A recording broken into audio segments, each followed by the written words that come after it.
Subscribe कीजिए royal teacher को education संबंधी न्यूज़ तुरंत पाने के लिए। एसीपी वेतन नियमितीकरण के लिए अब साला दर्पण से ऑनलाइन होगा आवेदन। 150 से कम आबादी वाले गांव में नहीं खुलेगा प्राथमिक स्कूल। प्रारंभिक शिक्षा निदेशालय की नई गाइडलाइन। अगस्त से स्कूल खोलने की तैयारी, मंथन में जुटी सरकार। कोरोना के कारण कम होगा स्कूल सिलेबस, जून के अंत तक गाइडलाइन। स्कूलों को खोलने की तैयारी, शिक्षा मंत्रालय ने राज्यों से मांगे सुझाव। जी हाँ साथियों, इस वक्त की बड़ी खबर आपके सामने लेकर आए हैं। बात करें अपनी पहली खबर की तो अधमरे हो गए अधिनियम, आदेशों को मार जाता है लकवा। हर साल शिक्षकों के लिए निकलते हैं आदेश, फिर भी गैर शैक्षिक कार्यों में लगाया जारी है। एक दशक में 15 बार निकल चुके आदेश, इस साल बढ़े शिक्षा के इतर कार्य। यह अधिनियम आदेश हुए दरकिनार, स्कूलों में पड़े हैं रिक्त पद।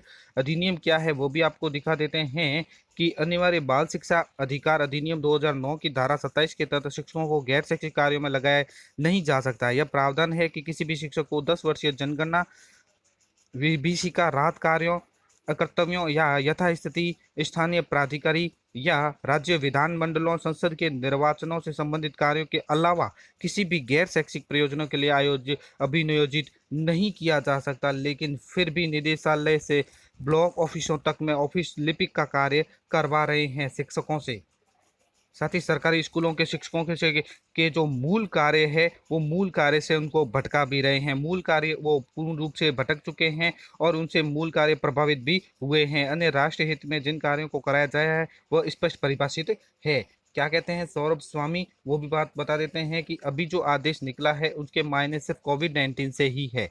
किसी भी शिक्षक को इसके अलावा किसी अन्य ड्यूटी में नहीं लगाया जाए, इस पर अमल किया जा रहा है। अन्य किसी कार्य के लिए आदेश नहीं है। सौरभ स्वामी, निदेशक माध्यमिक शिक्षा बीकानेर। बात करें अपनी अगली खबर की तो अगस्त से स्कूल खोलने की तैयारी, मंथन में जुटी है सरकार। सरकार के बारे में जो मैंने एक वीडियो भी जारी किया था, जो रमेश पोखरियाल निशंक मानव संसाधन विकास मंत्री ने भी यही बात कही थी एक इंटरव्यू के जरिए कि स्कूल अगस्त में ही खोलने की तैयारी है और मंथन में सरकार जुटी हुई है।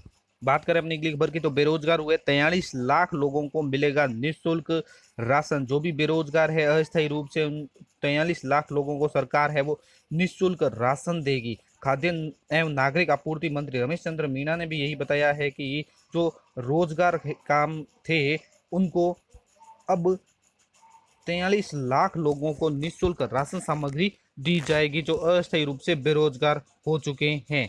वितरण से पहले एसएमएस उनको किया जाएगा।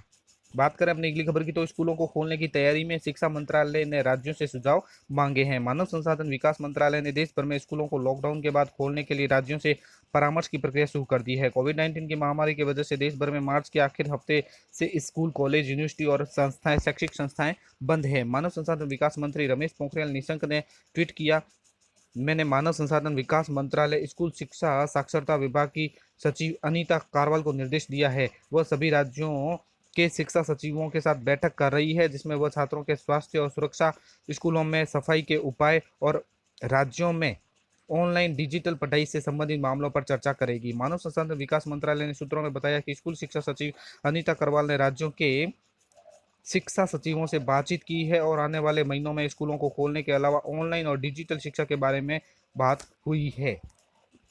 वहीं मानव संसाधन विकास मंत्रालय सूत्रों ने बताया है कि स्कूलों को खोलने की तैयारी के बारे में उन्होंने राज्य शिक्षा सचिवों से बातचीत की।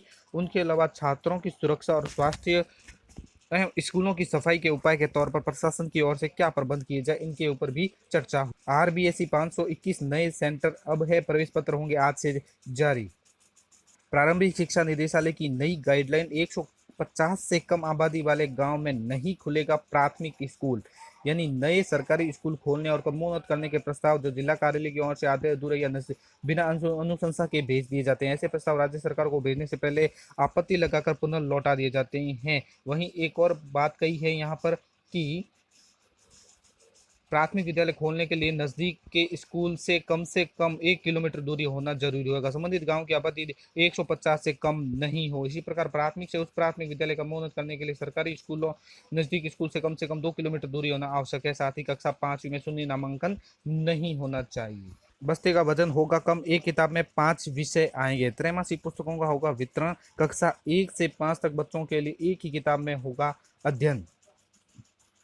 इस तरह होगी किताब। एनसीईआरटी सिलेबस को भी अपनाया। कई बार इस बार कक्षा 1 से 5 तक की किताबों का पूरा पैटर्न बदला हुआ रहेगा। हिंदी, अंग्रेजी, विज्ञान, सामाजिक विज्ञान, गणित की किताबें अलग अलग होती है। पांचों विषय की किताबों को एक में समेटा गया है। यानी 5वीं तक तो विज्ञान और सामाजिक नहीं होती है। हिंदी, अंग्रेजी, गणित और पर्यावरण 4 विषय होते हैं। यानी एक ही किताब में पांचों विषय होंगे। इस एक किताब में इन विषयों के 3 माह का पाठ्यक्रम होगा। यानी बच्चों को 3 माह तक यही एक किताब लेकर जाना है। 3 माह का कोर्स पूरा होने पर पांचों विषय को समाहित करने वाली दूसरी त्रैमासिक पुस्तक बच्चों को जारी होगी। ऐसे में बच्चों को हर बार एक ही किताब लेकर जाना होगा। इसे समय पर पढ़ाई और मूल्यांकन का कार्य भी बेहतर तरीके से हो पाएगा।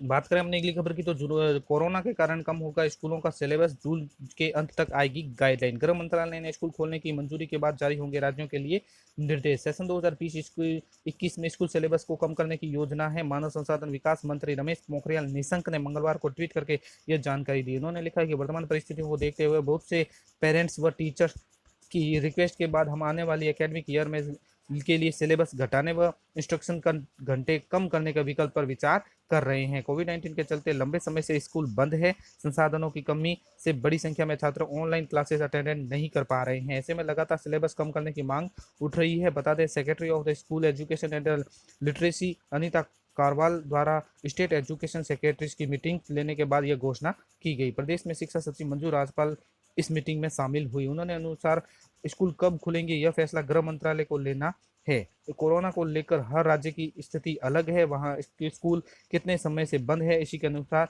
रिडक्शन होगा, कम होगा, इस पर फिलहाल फैसला नहीं है। बात करें अपनी अगली खबर की तो स्कूलों का न्यू नॉर्मल। बच्चे ओड इवन के आधार पर हफ्ते में 3 दिन स्कूल आएंगे। 2 शिफ्टों में भी बुलाए जा सकते हैं। कमरे की बजाय खुले में पढ़ाई हो तो बेहतर। स्कूल खोलने के बाद क्या बदलेगा, इस पर एनसीईआरटी ने केंद्र को गाइडलाइन का एक ड्राफ्ट सौंपा। कक्षा के हिसाब से स्कूल पहुंचने के समय में 10-10 मिनट का अंतराल होगा। मॉर्निंग असेंबली नहीं होगी।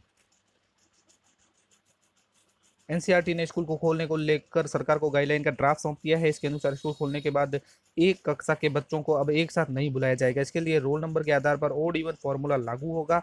2 शिफ्टों में कक्षाएं लगेगी। स्कूल पहुंचने के समय में भी कक्षाओं के हिसाब से 10-10 मिनट का अंतराल होगा। यह भी कहा गया कि सोशल डिस्टेंसिंग के लिए कक्षाएं खुले मैदान में लगे तो बेहतर होगा। 6 चरणों में खोले जाएंगे स्कूल। पहला चरण में 11वीं और 12वीं की कक्षाएं शुरू होगी। 1 हफ्ते बाद 9वीं और 10वीं की कक्षाएं शुरू होगी। 2 हफ्ते बाद 6ठी से 8वीं की कक्षाएं शुरू होगी।